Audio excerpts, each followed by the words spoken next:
Good evening. Welcome to the Board of Education meeting at Rose-Wolcott Central School. I'm Senator Conner, President of the Board. And Paul, our board member, zooming in with us after shoulder surgery. Welcome, Paul. Glad you can make it. Thank you. Would you all please stand for the pledge of allegiance? I pledge allegiance to the flag of the United States of America and to the republic for which it stands, one nation, under God, indivisible, with liberty and justice for all.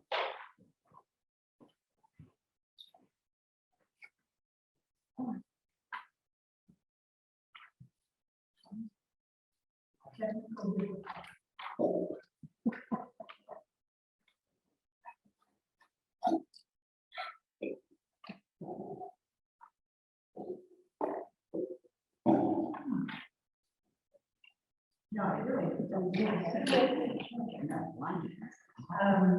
First order of business, approval of the agenda. Motion, please, to approve the agenda. Jason and Shelley. Discussion. All in favor? Aye. Motion is carried. Tina, do we have anyone who's asked to speak to the board tonight? No, there is not. There is not. All right, thank you.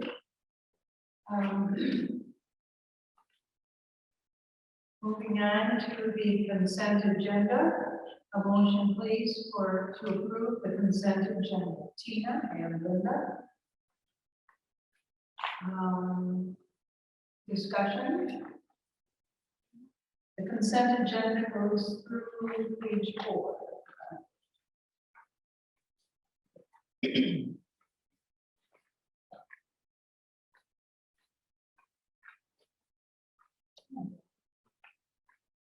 I'll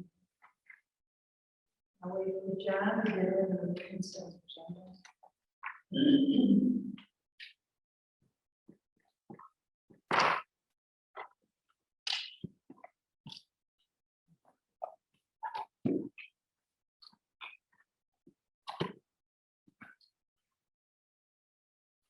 Motion to approve the consent agenda was made and seconded. Any discussion? All in favor of approving the consent agenda? Motion is carried. Turn to page 5.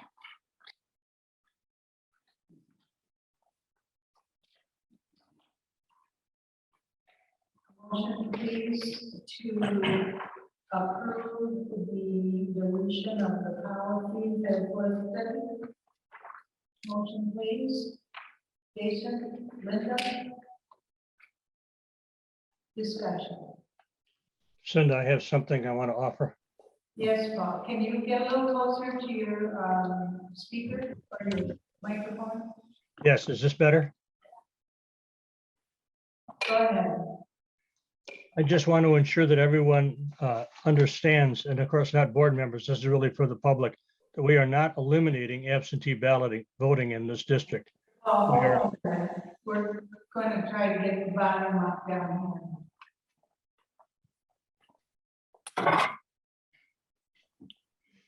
Okay, you want to talk again? We'll try it.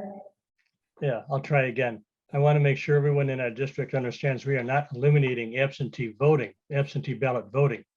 We are eliminating a policy that had no value added to our state and local election laws. We encourage everyone in our district, of course, to vote by whatever means available, and absentee ballots are available in our district.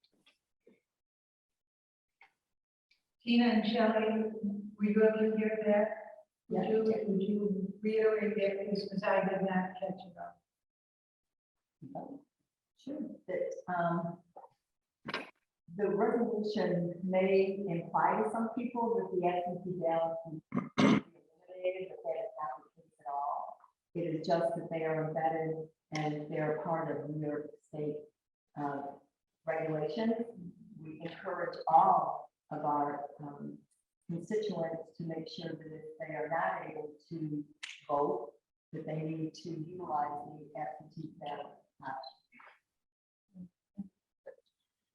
And the reason for deleting the resignation and dismissal?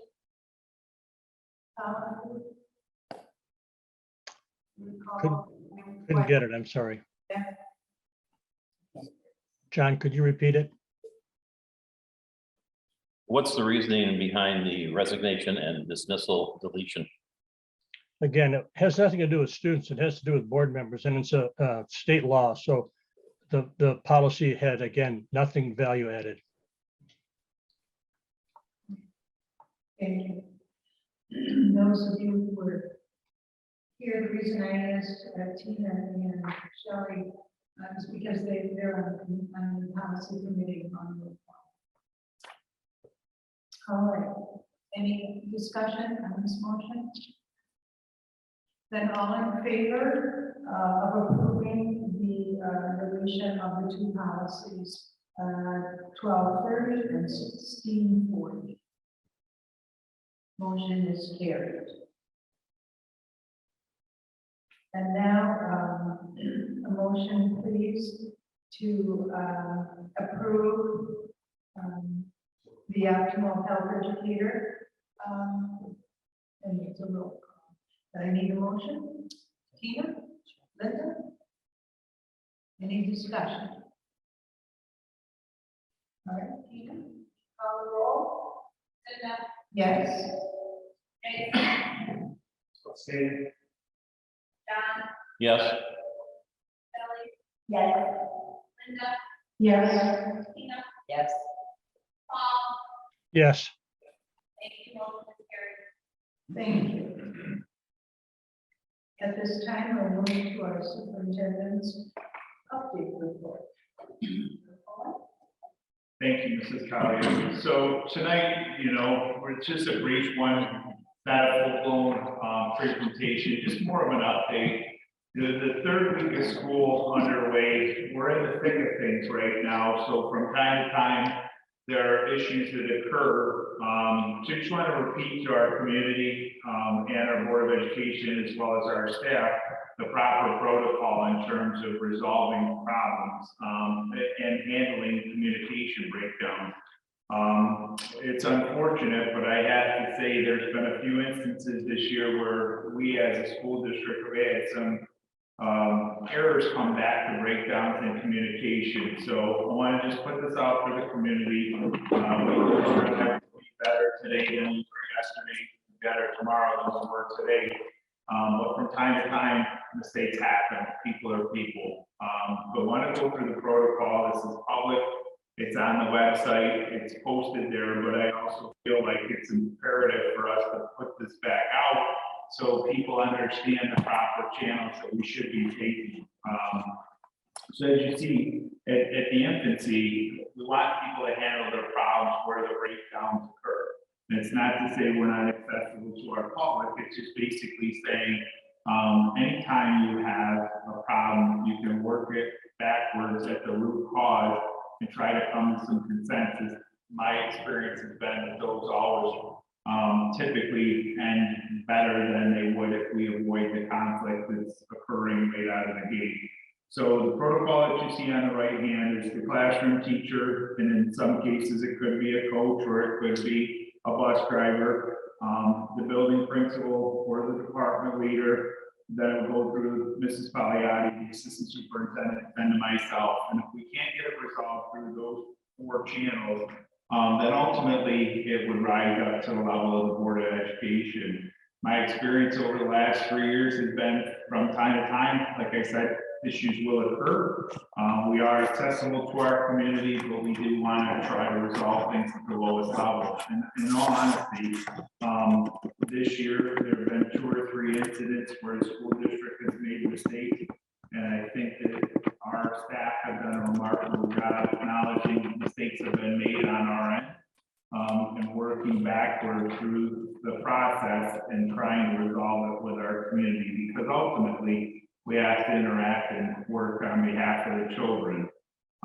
So I'm going to stop there and ask the board if they have any questions or if they have any concerns. Again, this is not new. This is just bringing it up with the start of the school year. Okay. So next, we will go through this.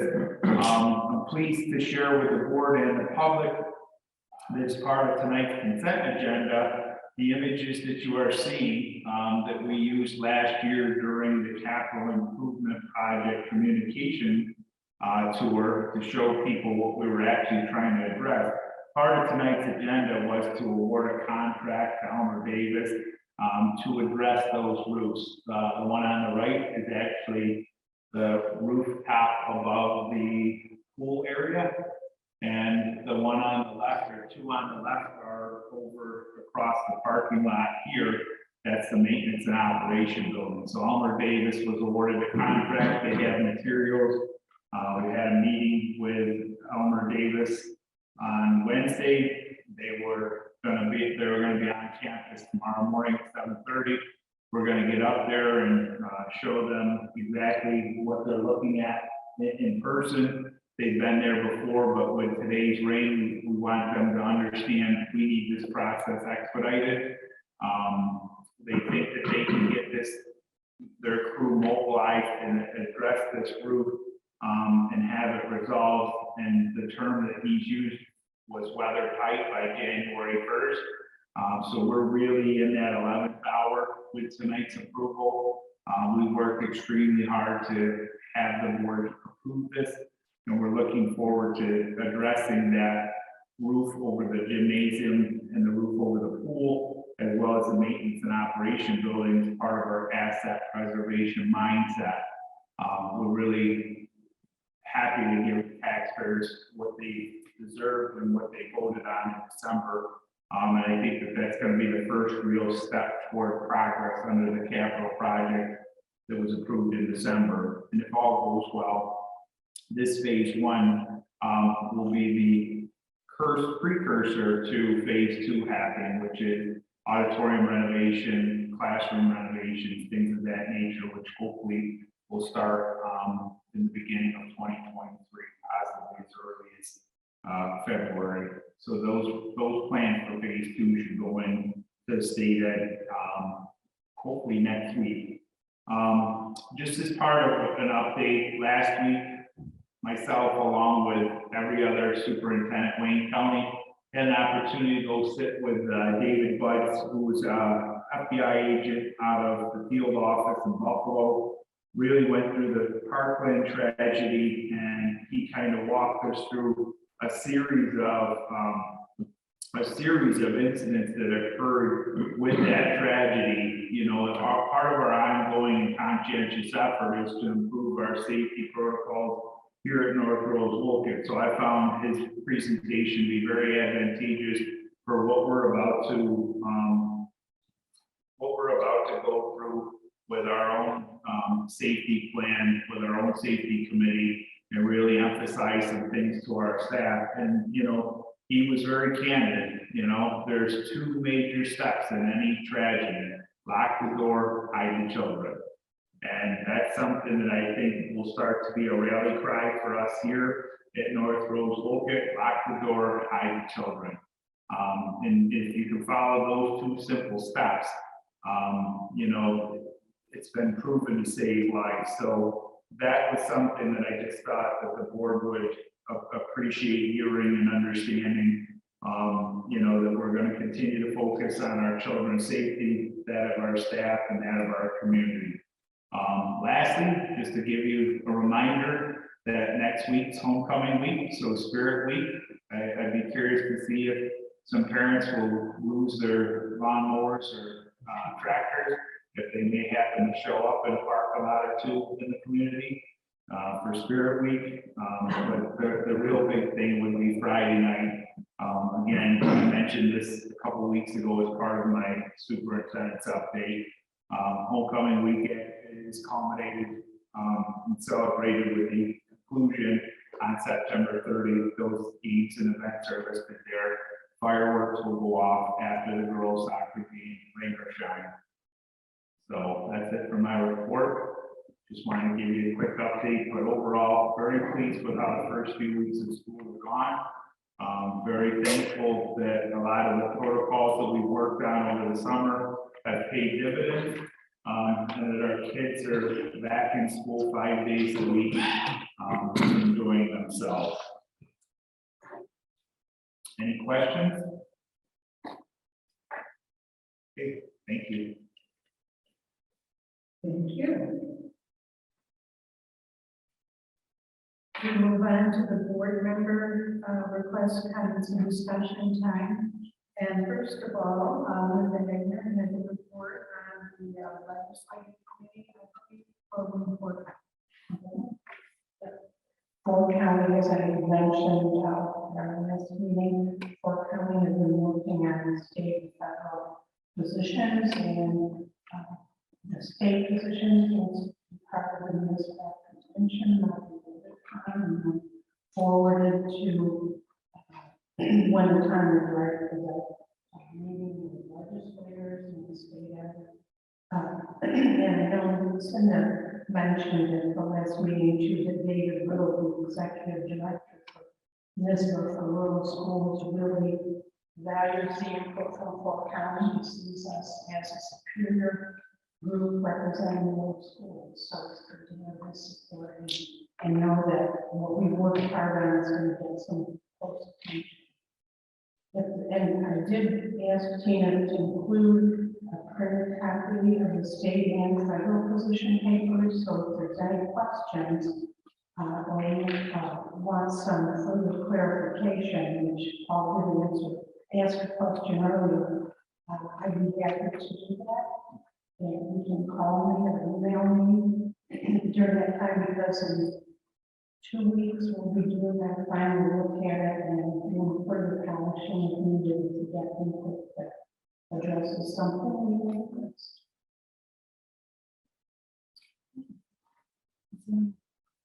I do want to make a comment that it's a great opportunity to work with many very intelligent and caring people from across the whole counties to develop all of this.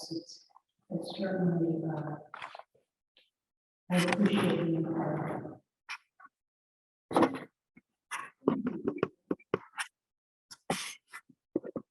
And the second is not on our agenda, but we do have this as ED for the board member request. Tina Reed is going to report on the Fort County meeting that some of us attended Tuesday night. As Cindy said, September 19th, can you use your mic? It's on. Okay, sorry. On September 19th, Mrs. Collier, Mrs. Agner, Mr. Cullen, and I attended the Fort County School Board presentation. The topics covered were mandated reporting and harassment involving both students and staff. One of the good reminders that I got was that school board members, we are mandated reporters. And that was a really good reminder to have, and that we do have ongoing training that we really need to complete. So that was just something that kind of popped up. The second was mandated reporter of all child abuse. And that kind of goes along with that. The harassment piece with the first one was bigger. And then the anti-harassment of students involving the Self-Dignity for All Student Act. And then finally, they ended with Title IX, just creating a safe environment for all students. And those are all things that we've really been addressing here. So it was just nice to see and hear how from it was presented from a lawyer. So it was good to get that legal perspective, and it really came from that perspective. And then we could kind of assimilate it with what we're doing here as a district. So it was very beneficial, with good information, helpful to all of us. I thought, we got it. Linda, do you want to add anything? I agree with that. I really thought that Sarah Rose-Wolcott did, we were talking before the meeting, that there was so much to cover. She went through it pretty quickly, but even then, she had to take a little additional time because there's so much information, and she really answered questions very successfully and clearly, so well understood. So I don't know if you heard, but on the way in, Mrs. Hasnauer, Susan Hasnauer, North Superintendent, volunteered me to help present to four county school boards in November. So we'll be presenting on safety to the 4 county school boards in November. That was something Mr. Miskell informed me of when I walked in to sit down, so You volunteered for that I had volunteered to do that, so we're looking forward to that, but I think, in all honesty, it'll be a good opportunity to highlight how proactive our community has been and how proactive our district has been. Specifically, I think they're interested in hearing more about the TAP, you know, and where we stand with that. And I think that, again, the supports that we have in place as a district in terms of our mental health support system and the number of opportunities that we have to intervene on behalf of our children before a major crisis hits is also something that will sneak in there. Won't just be tied to the TAP Act. We'll try and tie in the multifaceted approach to supporting our students. I think that those are key components. The proactivity and the response based on building strong relationships versus reactionary mindset. You know, obviously there are times when students in crisis, you are going to react because it's a moment's notice and it is emotion driven. But I think there are a lot of good things. So we'll represent you well in November. Maybe show up and get dinner again. Well, we'll be there just to make sure all goes well. Perfect. We'll leave them alone. Are there any other board members coming forward? Then we'll move on to good meeting. Oh, John, I'm sorry. Gotta get your hand up there quick, John. That's okay. Pass. You can. Okay. Good news. Do we have good news tonight or no? John wishes to speak. As a doofle. As a grandfather, I had several work things to do this week. And I got the chance to go to a modified soccer game. And went through that, and it's amazing, the girls and boys were there. And it's amazing how many parents were there. And it was, they played Williamson. And it was a large number of parents, and they all brought their folding chairs and sat on both sides. And there was a lot of cheering on both sides, and it was all positive. On the boys' side, at least, even the Williamson fans were good. And I think it was a tie game. Also, then I went to the boys' game, the Red Creek game after that. And it was Red Creek is always the one you want to go to. And interestingly enough, the spirit there was really great. Students were leading cheers, and it was all positive. I didn't hear anything really awful that went on. It was all positive cheering. And it was interesting to see that Scotty Martin was there. You know, for those who are new here, Scotty Martin, the field is named after Scotty, and he was a coach here for decades. And partly from Red Creek, so it's good to see them. The large crowds at all those festivities. Also this afternoon, I had to pick up a granddaughter at North Rose Elementary, and even though it was raining and it was coming down, I had to applaud the staff members and our elementary principal. She brought out my granddaughter, and I have to remark on, I had to park way back around, find my way up eventually, but it was a very safe way of getting your child or your grandchild from North Rose Elementary. So I was very pleased to see that last year and this year as well. So that's, I think, great news for the safety of our kids. Thank you. Very good. Thank you, John. Anyone else? Bob? Yes, I've got one from the Lakeshore News. It's an opportunity to recognize how our community appreciates our new teachers. It seems like ages ago that we had our reception with our new teachers, but it's only been 3 weeks. So it's just, again, really good to see the community involved in welcoming our new teachers to our community. Thank you. That concludes our agenda tonight. This is the second meeting of the month. It's usually either a quicker meeting or it's a long meaning that we're dealing with some issue that the board has to work at tonight, to complete our agenda. So motion please to adjourn. John and Jason. Any discussion? All in favor? Thank you. And good night. Thank you for coming. Of course it was supposed to be. Good night, all. Thank you.